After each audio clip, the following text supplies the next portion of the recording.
Assalamualaikum warahmatullahi wabarakatuh. Segala puji bagi Allah, Tuhan semesta alam. Salawat serta salam tercurah bagi baginda Rasulullah Sallallahu Alaihi Wasallam, Nabi termulia dan penutup, yakni Nabi Muhammad Sallallahu Alaihi Wasallam. Begitu juga bagi keluarganya, para sahabat, dan sekalian kita para pengikut setianya hingga akhir zaman. Sahabat Takwa Channel yang dirahmati Allah, kami doakan semoga para sahabat yang sedang menonton video ini senantiasa dalam lindungan Allah Subhanahu wa Ta'ala. Semoga para sahabat pun dalam kondisi sehat walafiat, dan bagi yang sedang sakit, semoga Allah segera sembuhkan penyakitnya, panjangkan umurnya, dan dimurahkan rezekinya. Amin ya robbal alamin. Sahabat yang dirahmati Allah, Allah pernah berfirman, dan belanjakanlah sebagian dari apa yang telah kami berikan kepadamu sebelum kematian datang kepada salah seorang di antara kamu. Lalu dia berkata dengan penuh penyesalan, "Ya Tuhanku, sekiranya Engkau berkenan menunda kematianku sedikit saja waktu lagi, maka aku akan bersedekah dan aku akan termasuk orang-orang yang soleh." Quran Surat Al-Munafikun ayat 10. Ayat tersebut di atas menggambarkan bahwa orang yang sedang menghadapi sakaratul maut senantiasa memohon kepada Allah Subhanahu wa Ta'ala agar waktu kematiannya ditunda sedikit saja. Untuk apa dia berkata dan memohon seperti itu?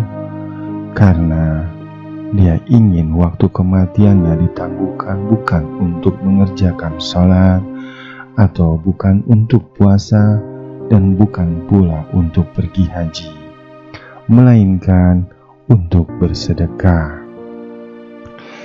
Karena pahala dari apa yang kita perbuat ternyata Allah tampakkan dan perlihatkan saat sakaratul maut.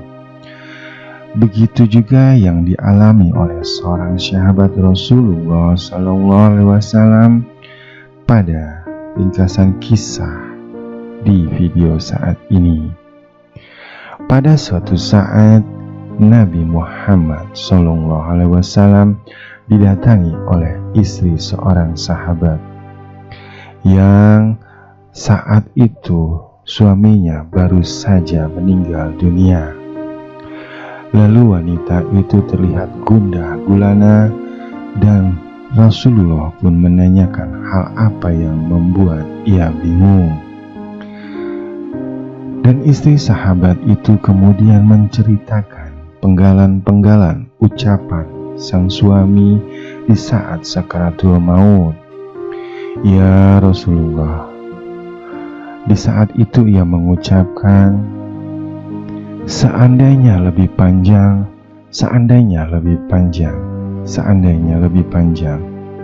Kemudian ia pun terdiam. Tak lama kemudian suamiku pun berucap lagi, "Seandainya yang baru, seandainya yang baru." Kemudian ia pun terdiam.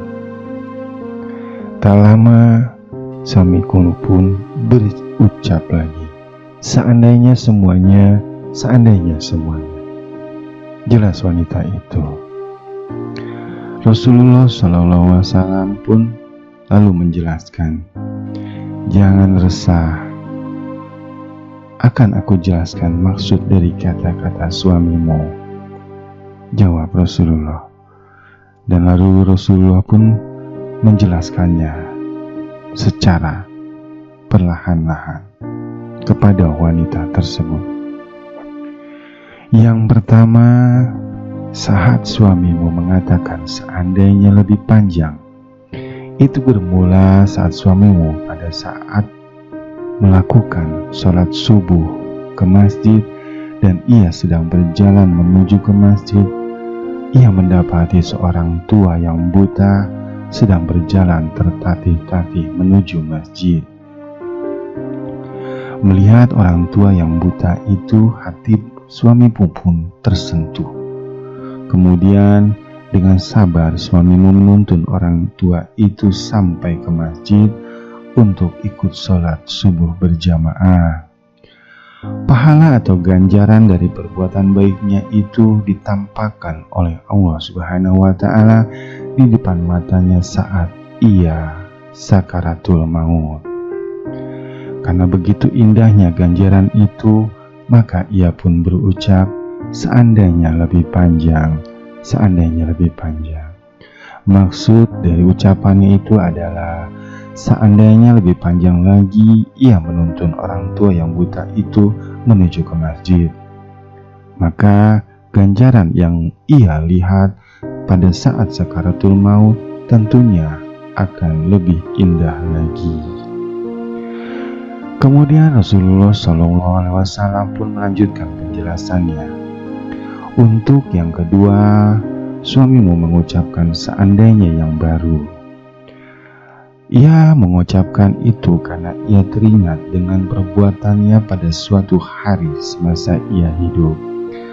Di saat ia pulang dari membeli baju di pasar, ia bertemu dengan seorang miskin yang tidak memakai baju. Melihat hal itu, maka suamimu tersentuh hatinya untuk memberikan bajunya yang sedang dipakainya di tubuhnya. Maka suamimu itu segera menukar bajunya yang lama dengan yang baru. Kemudian bajunya yang lama itu diberikannya kepada orang miskin tersebut. Pahala atau ganjaran dari perbuatan baiknya itu ditampakkan di depan matanya saat sakaratul maut.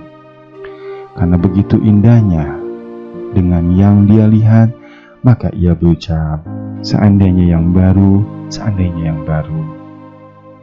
Maksudnya adalah seandainya pakaian yang baru saja ia beli, yang ia berikan kepada orang miskin tersebut, tentulah ganjaran yang diperlihatkan oleh Allah Subhanahu wa Ta'ala kepadanya di saat sakaratul maut tentu pasti lebih indah lagi. Maka kontan terlihat gelisah hati sang istri sahabat tersebut hilang sirna. Lalu Rasulullah SAW kembali menjelaskan, suatu hari sepulang dari bekerja, suamimu itu merasakan lapar dan dahaga. Lalu ia pun menuju tempat makan dan sesampainya di tempat makan, ia pun telah siap duduk untuk menyantap hidangan makannya.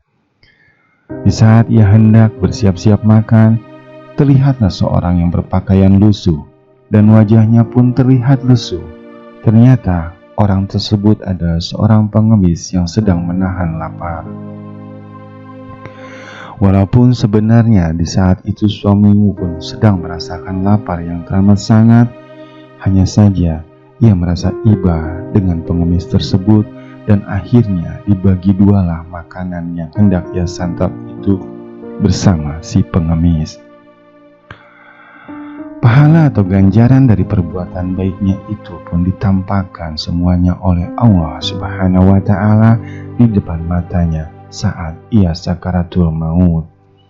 Karena begitu indahnya ganjaran yang ia terima karena membagi dua jatah makanan itu, maka ia berucap seandainya semuanya, seandainya semuanya.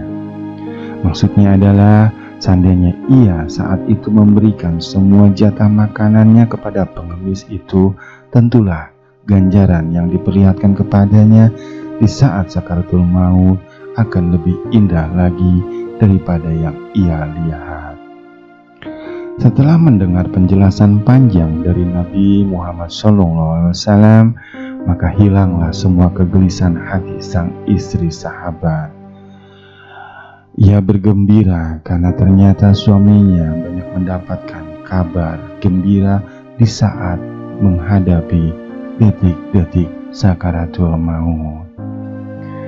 Demikian sahabat yang dirahmati Allah, semoga kisah ini dapat menjadikan pelajaran bagi kita semua, dan semoga kita semua kelak dimatikan Allah dengan husnul khatimah. Semoga video dan kisah ini bermanfaat. Jangan lupa subscribe dan sampai berjumpa kembali di video berikutnya. Assalamualaikum warahmatullahi wabarakatuh.